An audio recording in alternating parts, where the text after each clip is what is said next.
दोस्तों, आज आपकी करंट 26 और 27 अगस्त की कल के ये क्वेश्चन है। कल मैंने आपको ये क्वेश्चन दिए थे। वो क्वेश्चन निम्न प्रकार है: हाल ही में किस भारतीय खिलाड़ी ने क्रिकेट से संन्यास लिया है? जिसमें आपके रविचंद्रन अश्विन है। नंबर दूसरा क्वेश्चन आपके लिए था: भारत का पहला पूर्ण डिजिटल साक्षर राज्य कौन सा घोषित हुआ है, मतलब कंप्लीट डिजिटल साक्षर राज्य? केरल। नंबर तीसरा क्वेश्चन: खेलो इंडिया वाटर स्पोर्ट्स फेस्टिवल में शीर्ष पर कौन रहा है? तो इसमें आपका मध्य प्रदेश टॉपर रहा है। और ये खेलो इंडिया वाटर स्पोर्ट्स कहाँ आयोजित की गई थी, ये बहुत इंपॉर्टेंट है। ये आयोजित की गई थी जम्मू कश्मीर में। मध्य प्रदेश में यहाँ पे 18 मेडल जीते हैं, जिसमें से 10 गोल्ड मेडल हैं और 8 कांस्य और रजत पदक हैं। इसके बाद विक्टोरिया कैपिटल्स का मुख्य कोच किस भारतीय खिलाड़ी को नियुक्त किया गया है? तो ये आपके सौरभ गांगुली हैं। सौरभ गांगुली को, ये विक्टोरिया कैपिटल्स टीम है जो कि साउथ अफ्रीका T20 लीग में टीम होती है, तो उसके जो कोच हैं वो सौरभ गांगुली है। अब आज के क्वेश्चन क्या है? पहला क्वेश्चन आपका: भारत और किस देश के बीच 14वां द्विपक्षीय सैन्य अभ्यास मैत्री आयोजित किया गया है? तो ये आपका जो सैन्य अभ्यास आयोजित किया गया भारत और थाईलैंड के बीच, कौन सा सैन्य अभ्यास है? मैत्री सैन्य अभ्यास है। ये किस नंबर का है दोस्तों? ये 14वें नंबर का। ये बहुत ही इंपॉर्टेंट क्वेश्चन है आपके लिए। और ये कब स्टार्ट किया गया था? ये 2006 में स्टार्ट किया गया था भारत और थाईलैंड के बीच। नेक्स्ट क्वेश्चन: एडीआर रिपोर्ट के अनुसार भारत के कितने प्रतिशत मुख्यमंत्री आपराधिक मामलों का सामना कर रहे हैं? तो भारत के 40% मुख्यमंत्री जो है वो एडीआर रिपोर्ट के अनुसार हैं। नेक्स्ट क्वेश्चन: वित्त वर्ष 2025 में भारतीय कंपनियों के विदेशी निवेश में कितनी वृद्धि दर्ज की गई है? तो ये आपकी 67.74% वृद्धि दर्ज की गई है। एफडीआई ने ये रिपोर्ट जारी की है। तो इसमें भारत की जो वृद्धि दर है वो 67.74% है। चौथा क्वेश्चन: किस राज्य सरकार ने नगर पालिका कर्मचारियों के लिए 1 करोड़ का बीमा कवर देने की घोषणा की है? किस राज्य ने? तो ये आपका आंध्र प्रदेश राज्य है। आंध्र प्रदेश राज्य ने अपने नगर पालिका कर्मचारियों के लिए 1 करोड़ के कवर की घोषणा की है। आंध्र प्रदेश के मुख्यमंत्री कौन है? चंद्रबाबू नायडू हैं।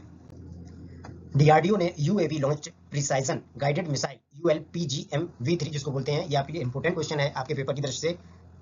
इसका परीक्षण आंध्र प्रदेश के किस शहर में हुआ है? ये डीआरडीओ ने इस मिसाइल का परीक्षण किया है। इस मिसाइल का नाम है ULPGM-V3। तो इसका परीक्षण हुआ है कुरनूल में। भारत के डाक विभाग ने 25 अगस्त 2025 से किस देश के लिए अंतर्राष्ट्रीय डाक सेवा निलंबित की है? तो ये अमेरिका के लिए ये सेवा निलंबित हो गई है। भारत के डाक विभाग ने की है। डाक विभाग ने 25 अगस्त 2025 से अमेरिका के सभी प्रकार की डाक वस्तुओं की बुकिंग को अस्थायी रूप से निलंबित करने का निर्णय लिया है। इसरो ने गगनयान मिशन के लिए पहला एकीकृत एयर ड्रॉप परीक्षण कहाँ किया है? तो ये आपका श्रीहरिकोटा में किया है। अब इसरो के बारे में थोड़ी जानकारी आपके लिए। इसरो की फुल फॉर्म क्या है? Indian space research organisation. इसकी स्थापना कब हुई थी? 1969 में हुई थी। किसने की थी? ये दोस्तों बहुत इंपॉर्टेंट है, डॉक्टर विक्रम साराभाई ने। तो ये सन भी याद रखना, कब की गई थी? 1969 में। और इसका हेडक्वार्टर कहाँ है? बेंगलोर में है, कर्नाटक में है। सबसे पहला उपग्रह जो इसने लॉन्च किया था वो कौन सा था? 1975 में आर्यभट्ट है जिसका नाम था। ये भी आपके लिए याद करने वाली चीज है, आर्यभट्ट। और वर्तमान समय में इसके अध्यक्ष कौन है? Doctor V Narayan. 14 जनवरी 2025 को इन्होंने इसका कार्यभार संभाला था।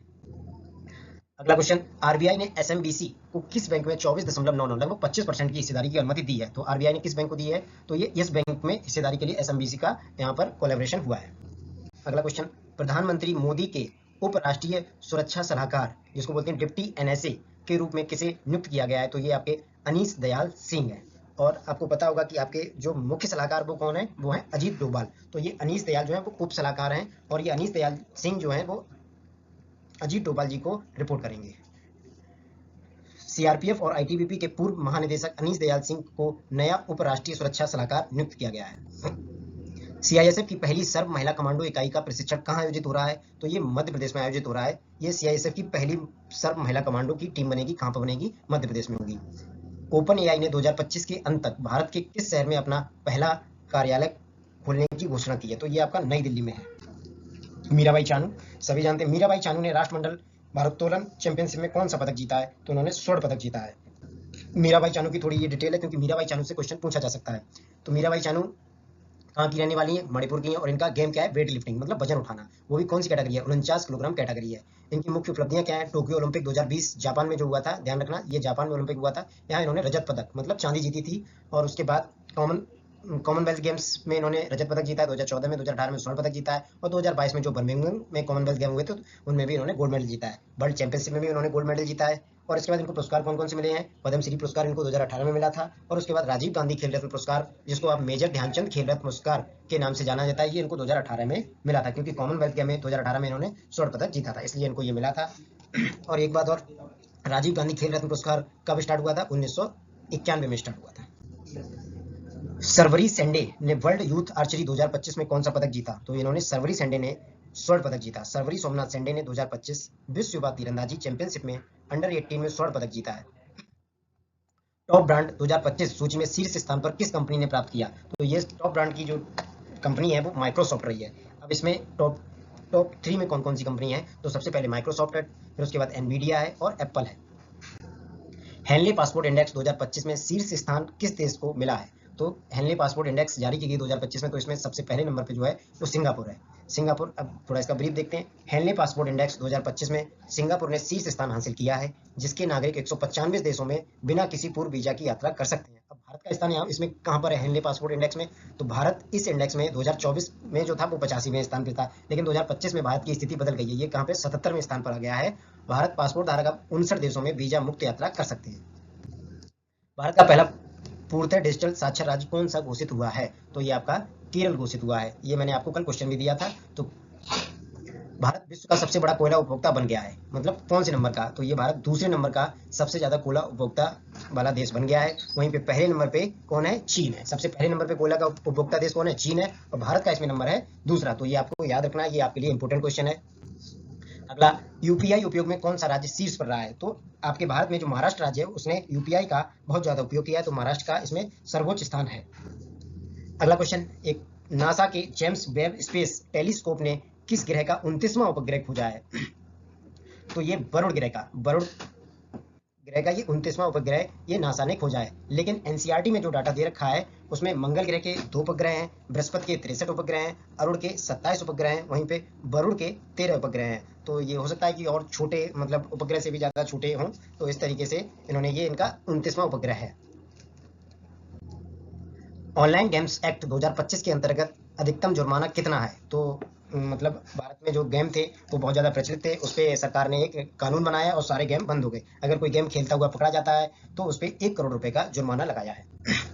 पहला खेलो इंडिया वाटर स्पोर्ट्स फेस्टिवल कहाँ आयोजित किया गया? ये जम्मू कश्मीर में आयोजित किया। इसका मैंने कल आपको एक क्वेश्चन भी ये दिया था कि इसमें टॉप पर कौन रहा है खेलो इंडिया में? तो टॉप पर मध्य प्रदेश रहा है, और मध्य प्रदेश ने इसमें 18 पदक जीते, जिसमें से 10 गोल्ड मेडल हैं। भारतीय कंपनियों को विदेशी निवेश लगभग कितना हो गया है? तो भारतीय कंपनियों का विदेशी निवेश मतलब दूसरे देश में अपना, मतलब खर्चा करना, दूसरे देश में निवेश करना। तो भारतीय कंपनियों ने जो दूसरे देश में निवेश किया है वो 41 अरब किया है।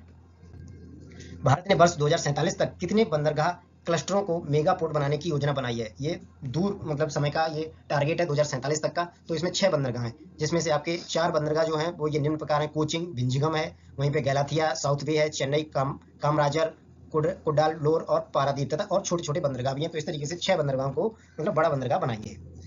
डिजाइन लिंक्ड इंसेंटिव स्कीम के तहत कितने चिप डिजाइन प्रोजेक्ट्स को मंजूरी मिली है? तो इसमें 23 प्रोजेक्ट्स को डिजाइन बनाने की मंजूरी मिली है। तो यहाँ पे आज के आपके ये क्वेश्चन समाप्त होते हैं, लेकिन मैं आपको कल के क्वेश्चन जो है उनका कुछ रिवीजन करा देता हूँ जल्दी जल्दी में। अंतर्राष्ट्रीय कुत्ता दिवस कब मनाया जाता है? ये आपका 26 अगस्त को मनाया जाता है। भारत में वर्ष 2035 तक अनुमानित वित्तीय प्रवाह कितनी ट्रिलियन डॉलर तक पहुंचने की संभावना है? तो ये 9.5 ट्रिलियन डॉलर पहुंचने की संभावना है। ये रिपोर्ट किसकी थी? गोल्डमैन सैक्स की थी। तो ये ध्यान रखना। अगला क्वेश्चन, किस तारीख को आईएनएस उदयगिरी व आईएनएस हिमगिरी को नौसेना में शामिल किया गया है? तो ये 26 अगस्त 2025 को शामिल किया गया। कहाँ पे किया गया? विशाखापट्टनम में। भारत और किस देश के बीच काकाडू अभ्यास का आयोजन 26 अगस्त 2025 को हुआ है? तो भारत और कुवैत जो कंट्री है इनके बीच ये अभ्यास हुआ है। वो भी क्या नाम है इस अभ्यास का? काकाडू अभ्यास। अगला, राष्ट्रीय सुरक्षा परिषद सचिवालय के नए सलाहकार किसे नियुक्त किया गया? तो ये आपके अरविंद कुमार है। लीबिया का नया प्रधानमंत्री किसे चुना गया? ये इब्राहिम दाबीबा को चुना गया है। लीबिया के नए प्रधानमंत्री कौन बने हैं? इब्राहिम दाबीबा। फेडरल रिजर्व बैंक की गवर्नर लिसा कुक को किस कारण पद से हटाया गया है? फेडरल बैंक कहाँ पे है? ये अमेरिका में है। तो इसको डोनाल्ड ट्रंप ने धोखाधड़ी के आरोप में अपने पद से हटा दिया है। तो लिसा कुक किसकी गवर्नर है? फेडरल बैंक की। कहाँ पे है? अमेरिका में। वैसे भी डोनाल्ड ट्रंप का भी दिमाग तो खराब चल ही रहा है, क्योंकि भारत से पंगे पे पंगे लिए जा रहे, कहीं टैक्स बढ़ा देते हैं, कहीं टैरिफ बढ़ा देते हैं। आगे, 16वीं एशियाई शूटिंग चैंपियनशिप में महिलाओं की 50 मीटर राइफल 3 पोजीशन स्पर्धा का स्वर्ण पदक किसने जीता है? तो ये आपका सिफ्ट कौर ने जीता है। और ये जो चैंपियनशिप हो रही है वो कहाँ पे हो रही है? कजाकिस्तान में हो रही है। टोल प्लाजा टोल प्लाजा कर्मियों के बच्चों की शिक्षा हेतु प्रोजेक्ट आरोहण किस संस्था द्वारा शुरू किया गया? तो ये NHAI के द्वारा शुरू किया गया, कि जो टोल प्लाजा पे कर्मी हैं उनके बच्चों को शिक्षा देगी सरकार। आयुर्वेद दिवस 2025 की मुख्य थीम क्या है? ये लोगों और ग्रह के लिए Ayurveda for people and planet. इस तरीके से ये आपके आज के क्वेश्चन समाप्त हुए। अगर आपको मेरी वीडियो अच्छी लगती है तो मेरी वीडियो को प्लीज लाइक करिए और चैनल को सब्सक्राइब करिए। अब ये आपके लिए क्वेश्चन है कि आप इनको सर्च करिए और कमेंट में उत्तर दीजिए। अमेरिका ने अगस्त 2025 में भारत पर कितना टैरिफ लगाया और किन वस्तुओं पर इसका असर हुआ है? नंबर 2, हाल ही में पेश 130वां संविधान संशोधन बिल किस विषय से संबंधित है? अगस्त 2025 में संसद ने कौन कौन से 2 प्रमुख कानून पारित किए हैं? भारत ने 28 अगस्त 2025 को किस अंतर्राष्ट्रीय सैन्य अभ्यास में भाग लेने हेतु 700 सैनिक भेजे हैं?